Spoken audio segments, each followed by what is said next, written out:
Well, hi everybody, and here we are, another week gone by, and we've got an extremely hot day with crazy winds out there. So I had to do a little test earlier to see whether I would get any reception or you'd get any all zzz buzzing out there. Well, today is about buzzing. It's about buzzing language. And I was thinking about this a lot during the week. To swear or not to swear? Is it really still a question? Are we still bothered about swearing, cussing and cursing? Well, people who know me know that I do use a lot of 4-lettered, 6-lettered and 10-lettered words to express my passion and emotions. What about you? Are you somebody who likes to cuss and curse? Yes, indeed. This is the discussion today. So welcome on board. And if you are catching the replay, CTR, please put your questions and comments in. I will get back to you very soon.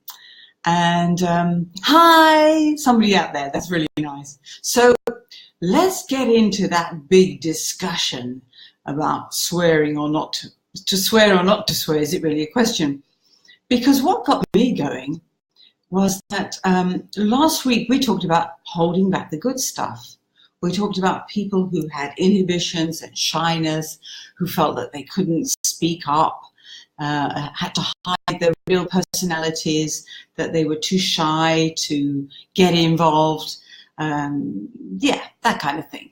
And this, in a way, is a bit of an extension of the same sort of thing, because people do hold back their language. And sometimes swearing adds a bit of juice, a bit of flavor, a bit of spice, honey and spice to the conversation, to the speech. And is it accepted? How do we feel about it? What kind of questions are you going to show up with today? So yes, it is about expressing ourselves and expressing ourselves fully. And something that I saw in a newspaper about a week ago was there was a new piece of research done which looked at the correlation between swearing and IQ. Well, you know what I said to that. Anyway, so I read the article, and there was this very polite gentleman in a jersey knitted outfit, and he was talking about a test that they did to see if there was any correlation between poverty, low IQ, poor education, and swearing. And guess what? They found none. They found, in fact, that people who had a more elaborate education, or who spoke different languages even, who had higher IQ, were in fact the best people to swear and cuss. Listen to that. So they did this test, which was to see how many swear words you could come up with in a minute. So you know what I did? I ran and stood in front of the mirror and started counting. I don't know, a couple of languages as well. And that was really fun, I have to tell you. So it turns out, guess what? I've got high IQ. Well, you know what we're going to say to that. So that was a really great test, I thought. How many swear words can you do in a minute? Now, don't run away now and try it. Please wait till the end and see. And yes, of course, incorporate as many languages as you want, many different languages as you wish, to get the full feel of cussing and a cursing. Well, now, for me, the whole thing starts with respect, doesn't it? It's all about showing respect. And that's what got me going on that whole topic of PC. Oh, how I hate that word. Political correctness. What about some positive commentary? Anyway, political correctness has gone absolutely cuckoo in the UK and in the US. You can't say this anymore because it offends. People get really uppity, really upset if you say it in the wrong environment. And yet, what lies behind it all is respect. RESPCT. Yeah, that's what it stands for. And unfortunately, too many people cannot connect those two things. So I just also watched recently, today in fact, a wonderful interview with Holly Walters and Brené Brown talking about her new book. And those of you who've seen that interview, well, you love Brené Brown, don't you, you guys out there? So one of the things she talks about, and I think gets straight to the point, is speak truth to bullshit, but be civil. Speak truth to bullshit, but be civil. Isn't that right? That's where it all comes from. It's all about showing respect for the people that you're talking to, and who are talking, in your environment. You have to show some respect. And, many people don't know all this PC stuff. A lot of people are not aware that you can't call people from Asia Orientals anymore. Excuse me. So there's no point getting up on your high horse, as Brené Brown says, and cursing them for not using the right term. You perhaps could show a little tolerance, a little understanding, and say to them, well, I heard that this is not the term to use anymore. So, yeah, it's all about respect, I reckon. And let's go back to that language thing, because words are powerful. This is the thing. Words are powerful. Well, we've got a comment. Swearing can be seen as an emotional fluency, vocabulary of passion. I absolutely agree with that. It is a vocabulary of passion, and it's a vocabulary of pain. When somebody steps on your foot, you're not going to go, oh, sugar. You're going to say something that really expresses that pain. When you're angry, when you're upset, when you're hurt, sometimes it's really great to let out a bit of emotional passion. That's a good phrase for it. So emotional passion is really key to this whole discussion, because language is powerful. It's one of our biggest communication tools, and we can really do some damage with the words that we use. Never mind all that PC stuff, you should and you shouldn't and you mustn't and you can't anymore. Words can be very hurtful, and we can't always control our reaction to it. That's the key. We can't always control our reaction to the words, to the insults that we may get from other people. That's just life. So, we can do all this breathe in, count to 10, try to understand that the person who's throwing the ugly words at us, the insults, is going through a bad time. Yes, we can all relate to that, but sometimes words hurt. And how do we get over that? How do we understand that it's not intentional? Sometimes people say things unintentionally from lack of knowledge. That's not punishable, but PC is. Aye. So language, how do we use language? And, I was thinking about some people, the way they swear and curse, and how it enhances their language. Don't you think? Or you don't? Now, on the blog this week, I added a very short video from the late Osho, who was a great healer and a great thinker and a rebel in many ways. Wrote several books about, how to live a good life, basically.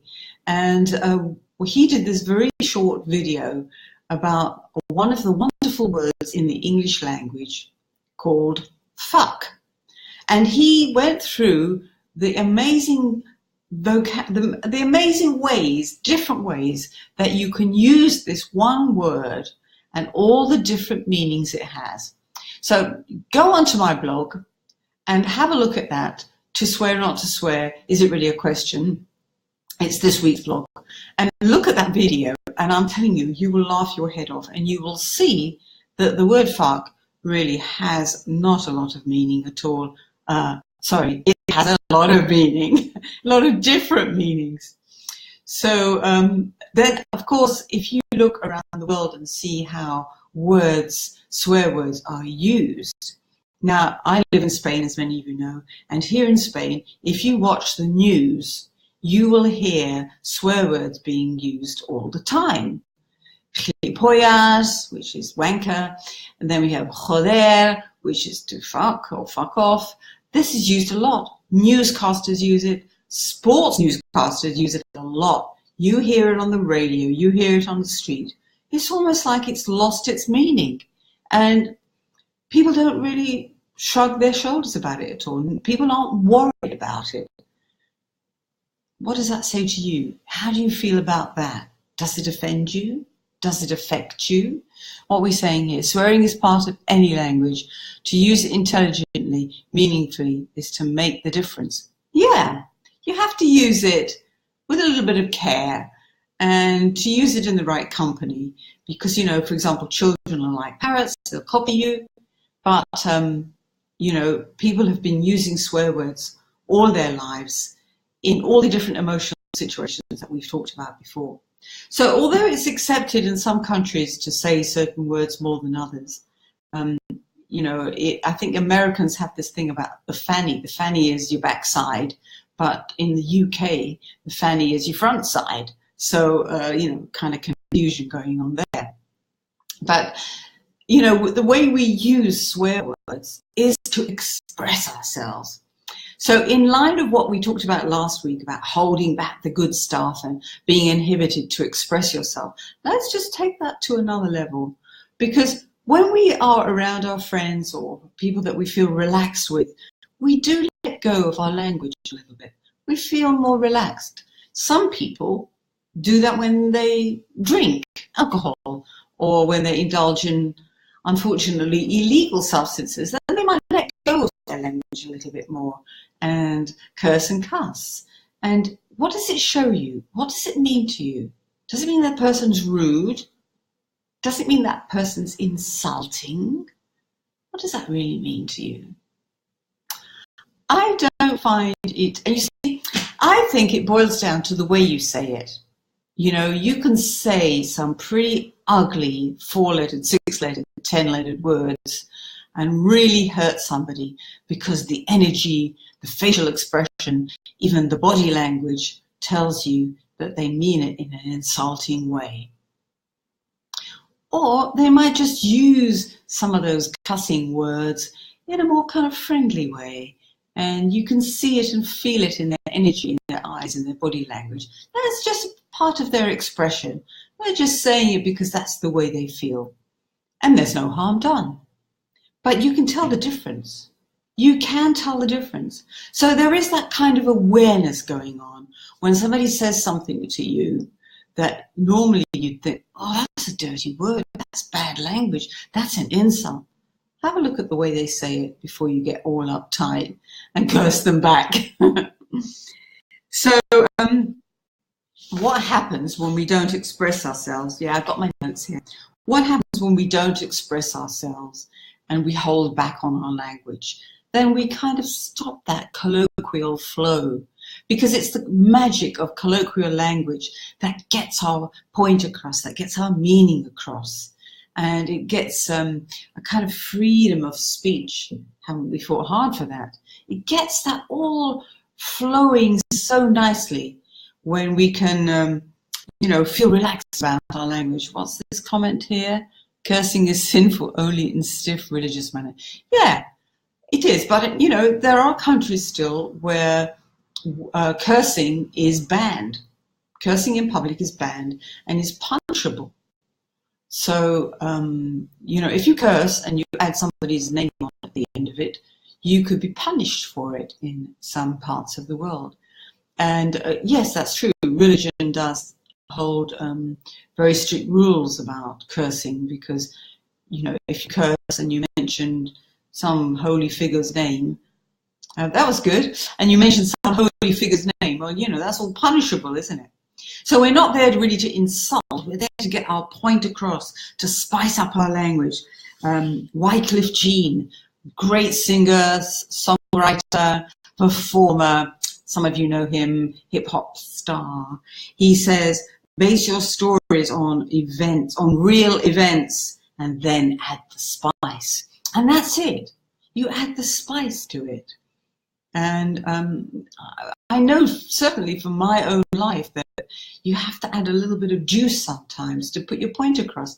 Otherwise it comes across a little bit bland, a little bit, you know, you look at the sound waves of the voice and it just goes like this. So when you add a few expletives, it kind of gives the impression that you mean it. Don't you think? when you add a few F's and W's and M's and R's, you know? Don't get me going. When you add those expletives, it adds a little bit of spice to your discussion, to your language. Now, it's not about throwing it in just for the sake of it.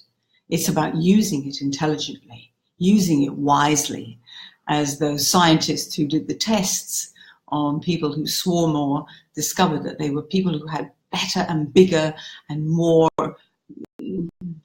loquacious vocabulary. And it is about expanding your vocabulary, not necessarily with expletives, but it's the spice that you add to it. What's what you saying? Original colloquial swearing often carries a good amount of humor and wisdom. Yes, absolutely. Humor. Now, I have learnt a lot of delicious swear words in the Hungarian language, which I'm not totally fluent in, I have to confess. But when it comes to cussing and cursing, I'm your number one girl. And swearing in another language is somehow even more exciting, even more satisfactory. And I know a couple of people out there who may be watching later will understand exactly what I mean. Italians, for example, they use some very juicy language to express themselves. And they add the hands, they add the facial gestures, and it really puts an emphasis on what they're saying. That's it. Puts an emphasis on what you want to say. So it's not about going and doing a TED talk or a corporate business talk or in a meeting and just throwing in the expletives just to, you know, to show you're modern or you're up to date or you couldn't care less. No, that's not what we're talking about. We're adding words that express our feeling, express our passion, express our emotions. Don't you think so? Don't you think that's the key to it all? Yes, it's adding a bit of passion, I think. So, you know, when people hold back their juicy language, let's call it that, you know, and they're offended by other people's language, it's often rooted in some kind of moral restriction or forbiddenness or prohibition that they experienced in childhood through religious education, perhaps, or the environment that they grew up in, that, you know, those words were sinful and you would be punished either by your God or your local minister or what are they called today, priests, and that you would be punished. And so that kind of language was forbidden. So when you hear it in others, you're offended. You might even resent it. You might even be jealous that they're so free with their language and that you can't do that because you holding back the good stuff. So for me, as I said, it's about respect. RESPECT, showing some respect for the people that you're talking to. And as I said, when I watched that Brené Brown interview earlier today, the TED Talk that she did with Holly Walters, that's exactly what she was saying. Instead of getting all uppity about somebody not using the PC word, just think, just listen, just pay attention that maybe they don't know. Maybe it's not intentional that they used a piece of language that offended you. Did it really offend you? I mean, how long ago was it we changed the word Asian, Japanese Asian, Chinese Asian, Taiwan Asian from Oriental? How long ago? Do we really remember? I mean, if somebody's going to be homophobic and insulting, sexist, you know, isn't that more important than a few fucks here and there? I think so. I think it's, you know, a very interesting thing to do when we finish this video, that you all go off to your bathroom mirror and see if you can hold in your hand your phone or your timer or something and see if you can swear originally and refreshingly and with some spice and some laughter for 1 whole minute. See if you can do that. So you know, when you, sorry, I got my notes mixed up here. Yeah, so it is, you know, it is a problem when you can't express yourself fully. And as I said, it's not about adding swear words just for the sake of it.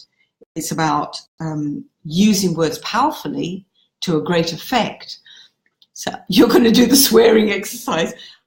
Oh, that's going to be so good. And I think we're going to try that out next week when I come up to visit you guys up in Barcelona. Yeah, get some steam out. You know, that's the way it is. Especially if you, like I had today, a few frustrations with technical things.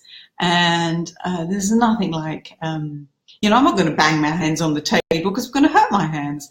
No, I'm going to come up with a few expletives and get that steam out, as you say. So, you know, words are powerful and we have to show respect, not hurt people deliberately by saying something nasty. And, you know, we need to free up our language. I mean, you know, let's face it, most people that you know add a few little spicy words here and there. And it's not hurtful, especially if you say that with humor or with a smile or in a funny way. And it's very interesting to see the people who get upset. What are they really upset about? Is it some PC stuff that they've just learned? Or is it really about language, rude language? And let's face it, everybody loves a bit of dirty language, don't they? I mean, I watched some silly film last night with Amy Schumer, who is a great comedian, and she wanted her lover to talk dirty to her while they were making love. And so he talked about fixing his car or something. Well, that wasn't dirty talk. She wanted dirty sex talk. So, you know, people are turned on by dirty talk. Let's admit it. Let's not hide it. Let's not hold back the good stuff. Let's, you know, be open about it and not judge it, because sometimes we need to let go, let off steam, as you say. Frustration, pain, stress sometimes conducts juicy expressions. Absolutely. Let's loosen up, huh? Not be so uptight. So how to solve it? Well, I thought a lot about this during the day. How do you solve somebody who has difficulty perhaps expressing themselves, who can't be as passionate as they would like to be? And I think there's really, you know, only two things that I can add to that mix, and that is a little bit of tolerance and respect. Tolerance and respect. You know, as I said, it's not about offending or insulting somebody. It's about letting off steam and being expressive, you know, showing that you have some passion in you, that you're made of something, you know, you're not just that bland person. So tolerance and respect, I would suggest. And secondly, go and try that test. Go on. I dare you to. Go and try that test. Go in. It's the best thing is to look in the mirror, because then you can see how wonderful you look when you come up with some expletives, some cussing and some cursing, and words that you've heard in movies, words that you've heard out on the street, words that you've heard on TV, anything, you know, go through them and see if you can keep it up for a minute. I'm telling you, you will laugh your head off at the end of it. And that's the key. That's the key. Have a little humor about it all, because sometimes we are just too damn serious about life and it's just not worth it, you know. So lighten up, add a few expletives, don't judge others, show respect. So that's the advice I would give on that delicious topic.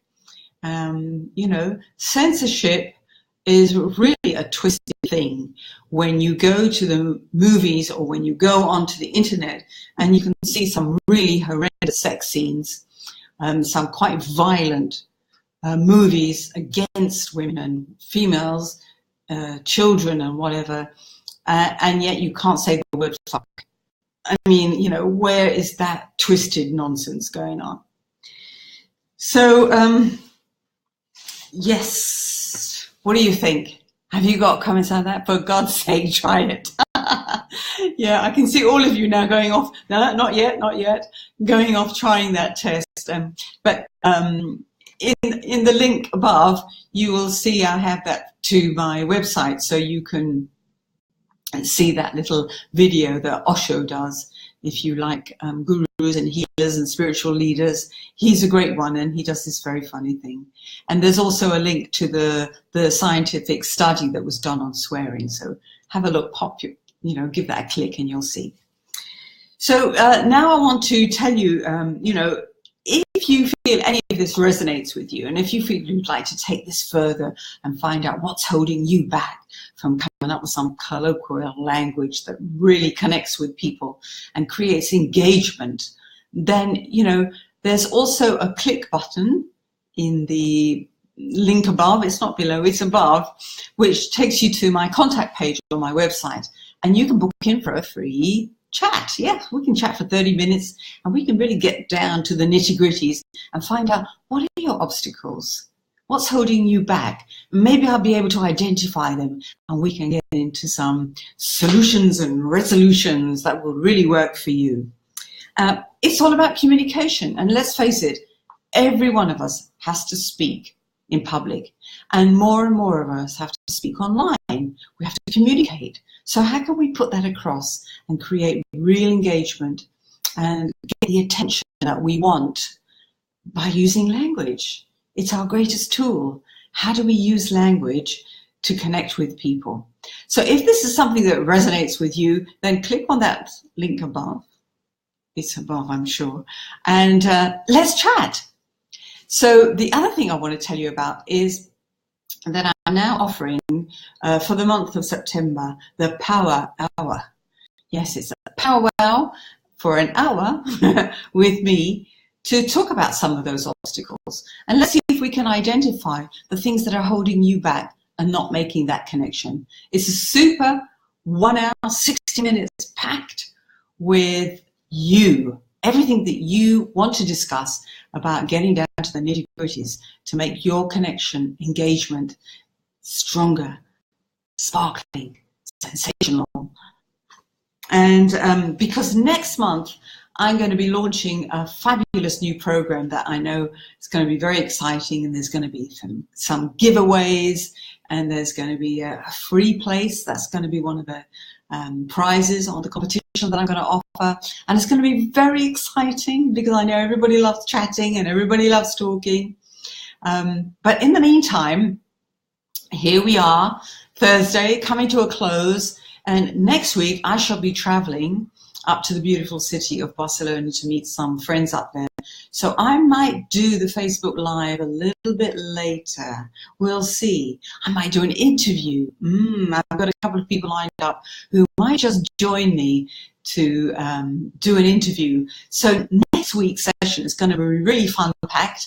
And do remember, Thursdays is Facebook Live with me for a nice chatty session. Don't you think so?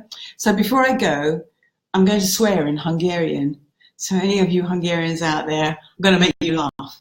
So I'm going to say to you, first I'm going to do it really sweetly, and then you won't realize what it is. It's going, Lófasz segít.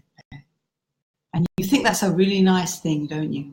Well, it's maybe saying, yay, coming to Barcelona, we can swear together. Oh, that'd be great. We can exchange swear words in all the different languages that we share. That will be such fun. Oh my goodness me. So thanks ever so much for being on today, everybody. And don't forget, I've got that little contact button upstairs, up there, and you can have a little free chat with me, get down to all those nitty-gritties. And thanks for being on board on the live. I really appreciate that. And anybody coming in for the CTR, that's the catch the replay. I'm learning all these abbreviations. Do put your comments and questions in. You know, I love to engage with you all. So thanks, Kasia. Hi. Yeah, there's a good one. I can't even pronounce that, but I bet that's a really good one, Kasia. Yeah, we have to, actually there is one word that we share in Hungarian and Polish. Kurwa. You recognize that one, Kasia? That's really great. So my darlings, thank you all for being with me this week, getting into those swear words. And I hope you enjoyed it too, because I really did. And I look forward to engaging with you sooner or later. Yeah, it's good about you recognize that one. Good one. All right then. Ciao, ciao. See you all really soon. Bye for now.